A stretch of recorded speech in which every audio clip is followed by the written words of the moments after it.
We start the story of black metal right here. Now, originally I was planning on doing Venom and Celtic Frost first, because Celtic Frost, Venom, and Merciful Fate, which I've already covered, are considered the founders of black metal, or at least the founders of first wave black metal. But I just don't think it sounds black metal to me, honestly. Aside from like the raw production, none of those three bands really sound like black metal to me. The Norwegian black metal bands that would arise in the 90s are pretty much what everyone now knows as black metal, the second wave of black metal. But to me, the start of the sound from the Norwegian black metal scene doesn't even start in Norway. It starts in Sweden with the band Bathory. The singer, guitarist, principal songwriter, and our Lord and Savior Quorthon, he formed Bathory around the mid-80s, and he got the name after the Venom song Countess Bathory. And despite a lot of early Bathory getting criticisms for sounding a lot like Venom, Quorthon actually said that he wasn't really that big of a fan of Venom at the time, so it just kind of happened that way, I guess. What's interesting about Quorthon is that he's not necessarily a great musician, but he's such an incredible songwriter that the raw, sloppy playing is completely ignored by just the insane, awesome riffs and solos that he does. What's funny is Bathory is also considered to be part of the first wave of black metal, because only a couple albums are really, truly second wave black metal for the most part, or even really first wave, to be honest with you, because a lot of their albums are actually also Viking metal. But I give Quorthon and his band Bathory the pass to be on this whole thing, because I think that not only are they one of my favorite bands, one of my favorite black metal bands for what they did that was black metal, but they also took it further by creating Viking metal, which was an offshoot of black metal, and inspired every single Norwegian band, because the album Under the Sign of the Black Mark, even Bloodfire Death, was the main inspiration of every single Norwegian black metal album. Quorthon, whose actual name is Thomas Forsberg, was working with his father, who was a producer at the time, and someone was making a compilation for nearby Norwegian metal bands, and all of a sudden there was an empty slot for Quorthon and his band to put a song or two on there. And all of a sudden the last minute addition to the compilation made the entire thing explode, and they kept getting fan letters like, please, can we get more from this Bathory band? Please, please, please.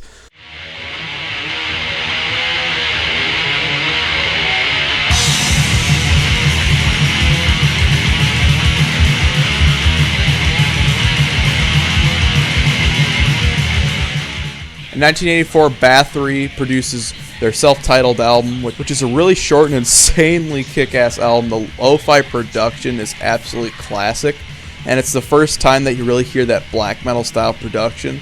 However, even though it has a lot of aspects of black metal, I still don't think that we're there at that full-on Norwegian sound yet, but we're getting there. Quorthon's father produced a lot of the albums that they made, which is kind of funny considering that Quorthon always denied that his father produced the albums. Every single song is extremely energetic and easily the craziest album made at that time. A lot of these songs have absolutely classic riffs, especially stuff like Necromancy, which Burzum would later rip off on their song War. Armageddon, Raise the Dead, Hades, all these songs. But the best song on this album, which is really hard to pick, is just about every other song is equally amazing. I gotta go with the fastest, craziest song on the album, the ending song, War.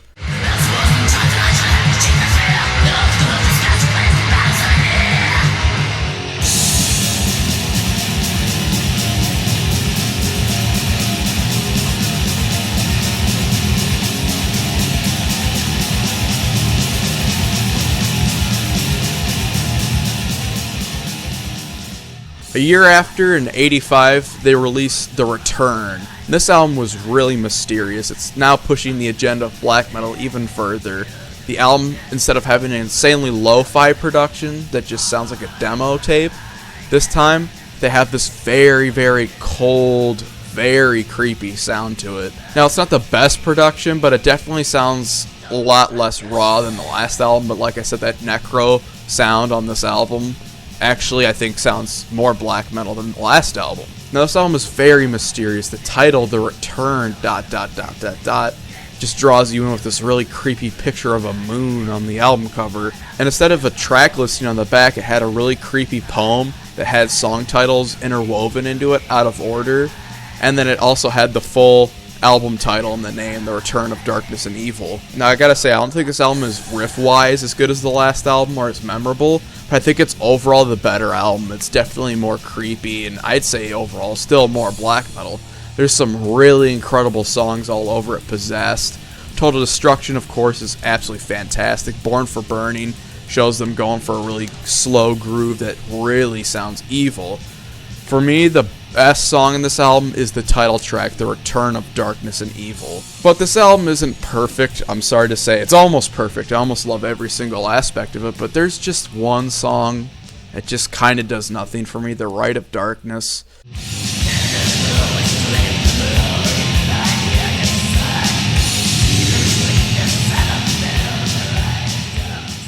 So with these two albums, they're taking two huge steps forward into the formation of true black metal. They take everything that worked on the first two albums.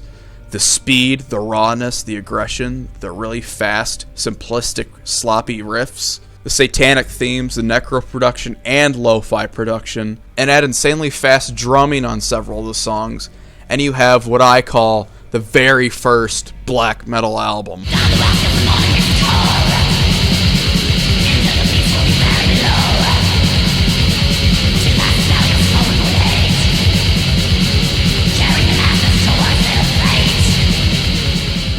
1987, the absolute classic Under the Sign of the Black Mark comes out. Even though all the songs aren't insanely fast, like some of my favorites on here, Massacre and 13 Candles, even the slower songs, like Call from the Grave, are very much black metal, featuring more of that doomy black metal style, but still having the insanely raw guitars and witchy vocals. The song Massacre, which is about the Battle of Little Bighorn, is just absolutely relentless, insanely fast, and you can hardly hear what's going on through the fuzz. The song Equimanthorn, which is one of the fast songs in the album, has this really weird, creepy beginning that I always thought sounded oddly familiar, until I realized, hey, that's the intro from Jaws.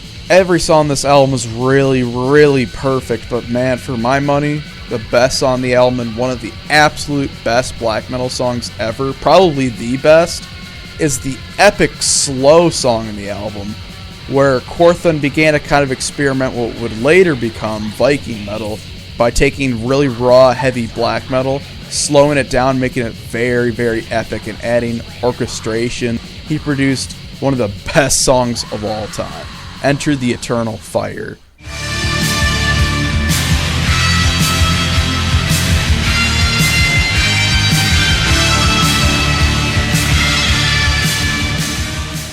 It's kind of unsure if Quorthon even really had other members playing with him, because on his last bunch of albums that he did, it was just him doing everything. But on this album, it cites two people, Paul Lundberg on drums and Christer Sandstrom on bass guitar. And after like the first album or so, they never really did tours. So to be quite honest with you, I think it is just Quorthon, because on a lot of these songs it really sounds like a drum machine. And on the albums after this, the two other members are just like weird nicknames. It just sounds like Quorthon's doing everything with a drum machine, especially even Pace Till Death on the next album. When the production's cleared up a little bit, you can definitely hear a really synthetic drum sound, but it's kind of hard to hear if it is or not on this album. And I'd say if you're trying to get into black metal, because it is really hard to get into black metal, start here.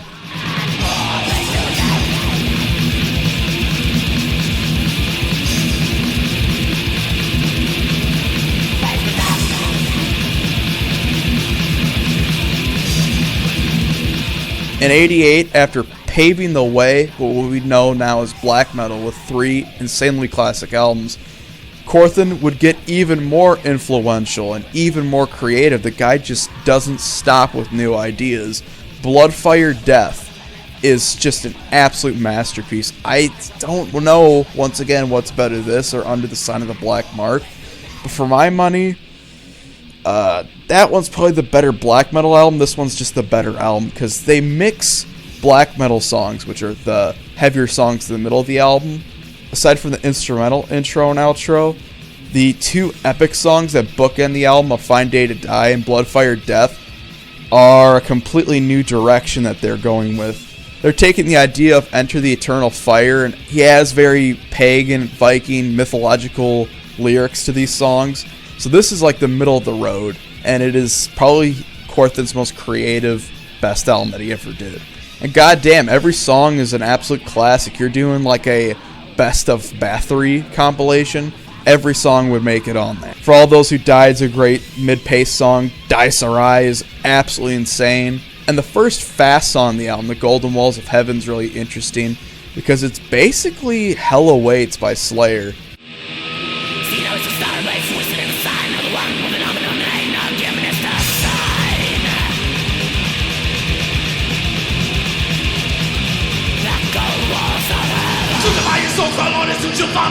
This old damn nigga got fell asleep for me eternally.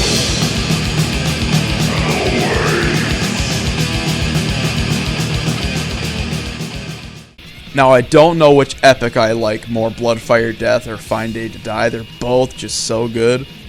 But I gotta say, this album is also better compared to the last one because that has such a great song, Enter the Eternal Fire. Both these songs are almost as good as that, but because you have both of these on the album, I kind of would rather listen to Fine Day to Die and Blood, Fire, Death. Once again, a 10 out of 10 masterpiece.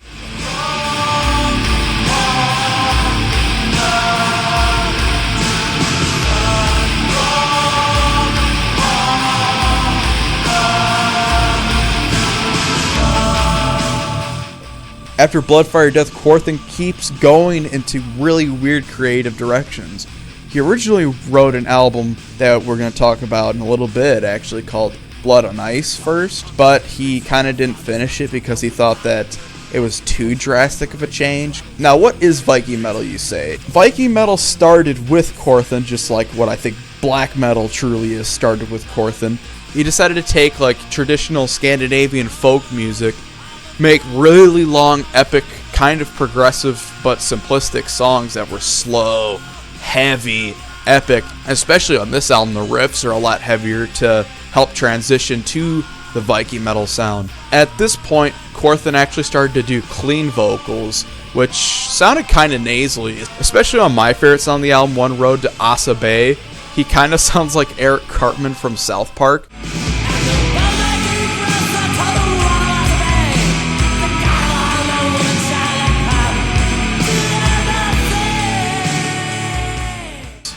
And another perfect album from the band.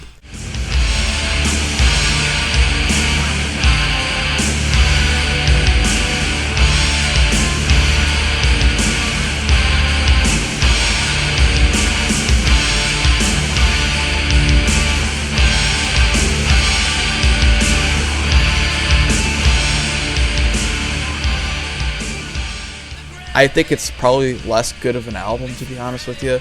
The song To Enter Your Mountain never really did anything for me. I kind of just find it irritating. There's a lot of really awesome parts in this album, especially the super epic long songs like Twilight of the Gods, Blood and Iron. I think it's kind of weird though that Through Blood by Thunder and Blood and Iron have like the exact same acoustic riff though. It's kind of redundant. My favorite song on the album is Under the Ruins, which has this really amazing, catchy, and inspiring feel throughout. I mean, Quorthon, his vocals sound awesome on this song. One of the most interesting songs on the album, though, is Hammerheart, which is the last song on the album, which it just annoys me when a band puts the title track of a different album on the album after it. It's just so pointless and stupid. But Hammerheart is basically a rendition of like a classic folk style song.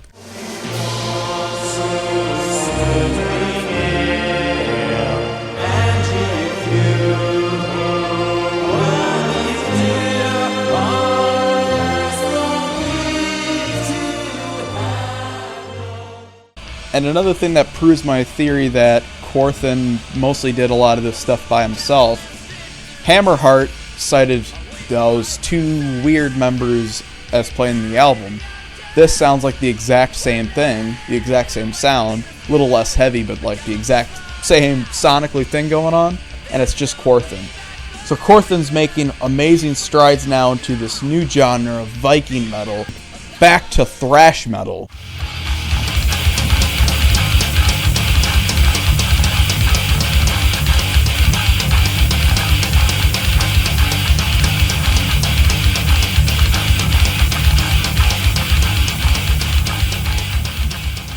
You know, a lot of people criticize this and the next album as being huge departures or like pointless directions, but to me it's just kind of like they're going back to their roots in a way, except instead of getting more and more black metal with the early stuff, they get more and more thrash. This is basically what it would sound like, and it's really unique. I actually quite love this album. It's one of my favorite Bathory albums, actually, and a lot of you people are gonna think that's kind of weird. This album has so many really underappreciated gems on it. Prostitution is one of my absolute favorites. Blood and Soil is great. Most of these songs are kind of the same fast tempos, but the best song on the album is one that kind of actually has a epic Viking metal tempo to it. The last on the album that's short, but really epic and kick-ass, and Corthan does really awesome vocals on the song Apocalypse.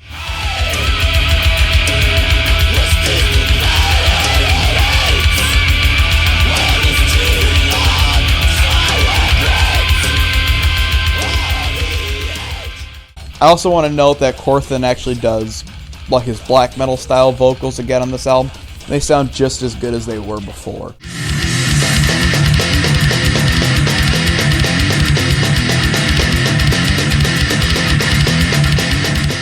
Octagon is another thrash album, and for the most part it's kind of more the same, but it feels like the B-sides from Requiem, but with better production.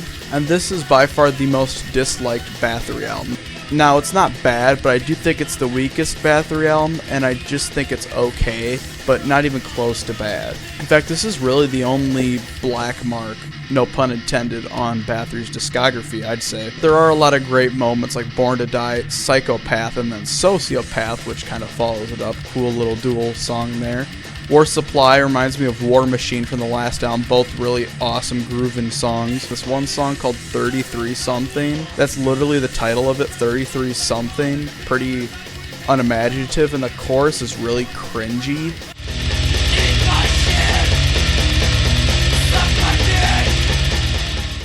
Now the one song that really detracts from this album is the last song, a cover of the Kiss classic Deuce.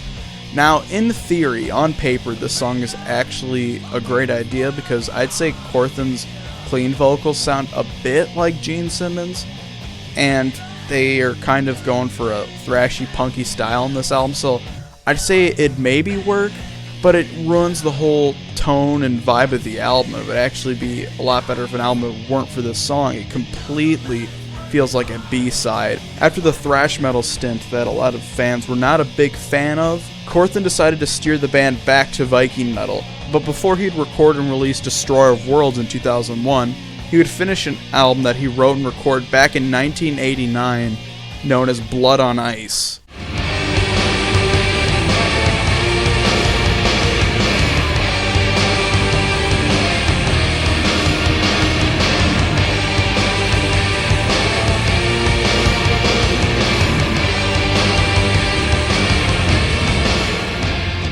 Now, Blood on Ice, like I said earlier, was supposed to be the very first Viking metal album following up Blood, Fire, Death, but Corthan thought it was way too much of a shift in style, so he decided to go for something heavier, segue back into, you know, more and more Viking metal stuff. But even then, this is way folkier compared to even Twilight of the Gods, so he kind of abandoned the project until fans told him to finish it, and he did, and it is a very good album that I've really grown to love.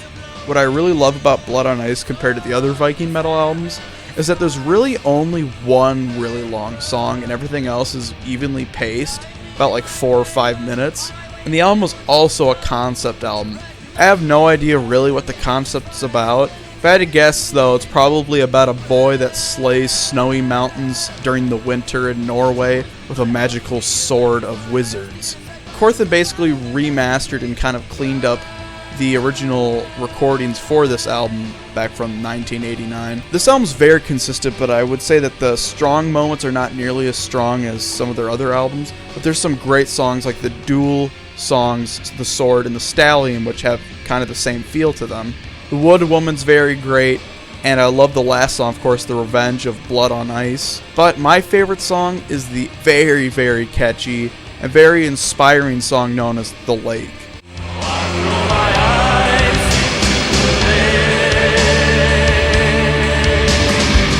When I got my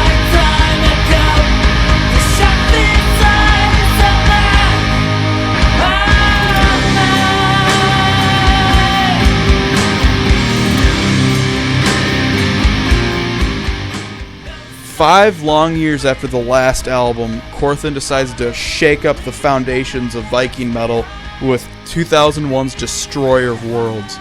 This album basically mixes a return of awesome Viking metal and a bunch of really, really good thrash songs. So it feels like an excellent blend of Bathory at the time, and a nice transition back to Viking metal.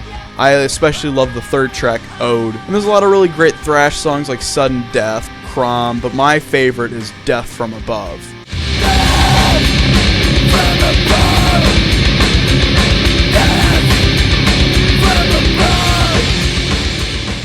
Pestilence is very, very boring.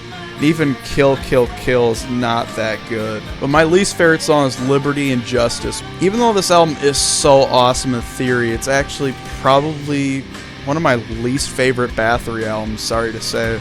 And Destroyer of Worlds showed that Corthan was segueing back to his, of course, favorite metal style, Viking metal, and he would crack out what was to be a quadruple part album known as Nordland.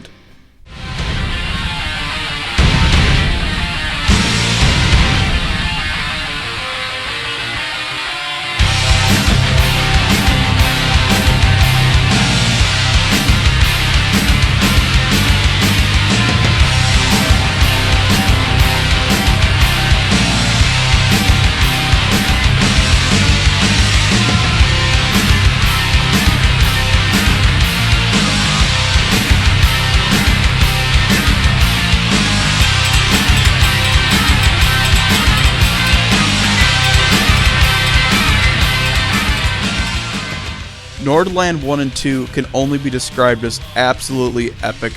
Both of them, I believe, part of an interconnected concept. Once again, probably something to do with snow, ice on the snow, frozen ice that is also frozen water, snow that is frozen snow ice, and mountains of frozen snow ice. Now, I mentioned earlier it was meant to be a quadruple album, and we only got 2 parts, but we'll talk about that at the end.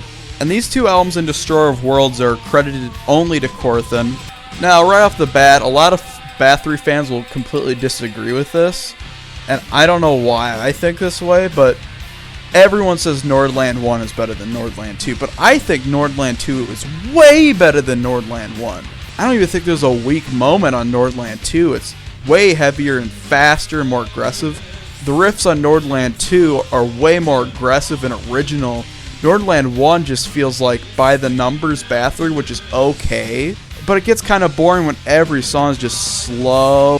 Just about every song Nordland I feels like been there, done that, but it starts getting extremely good towards the end. I have to give it credit. Starting around like Forever Dark Woods, all the way to the end is just absolute excellence. My favorite being the awesomely heavy and fast song Broken Sword.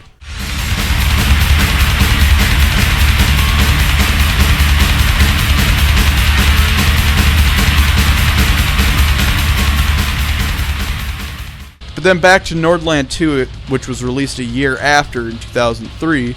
A lot of the main songs are shorter and more enjoyable that way. I mean, right off the bat, Blooded Shore is a little bit shorter and has a way more catchy, and a little bit more up-tempo riff, and it's easier to get into right from there. But once you start getting to the second half, the more epic parts of the album, man, they do not bore you with these epics. These are some of the best, most exciting epics that they've ever written, especially The Messenger, and my favorite song on the album, Death and Resurrection of a Northern Sun.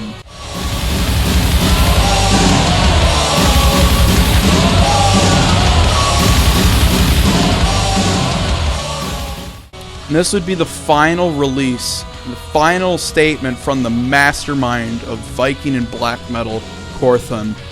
And what a hell of a way to go out. A year after, while working on Nordland III, Corthan died of heart failure. Even though he died before he could finish his masterpiece 4-part quadrilogy, he left one hell of a legacy on black and Viking metal. This guy set the standard for extreme metal and took it into absolutely bizarre places, and deserves all the respect in the world. And thus on June 3rd, 2004, our Lord Corthan died for our sins.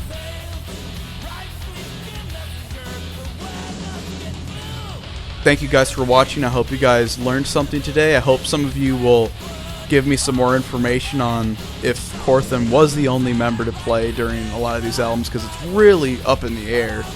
So, till then, I'm going to give you guys my worst to best Bathory albums, and make sure you check out the rest of my Winter Mayhem retrospectives.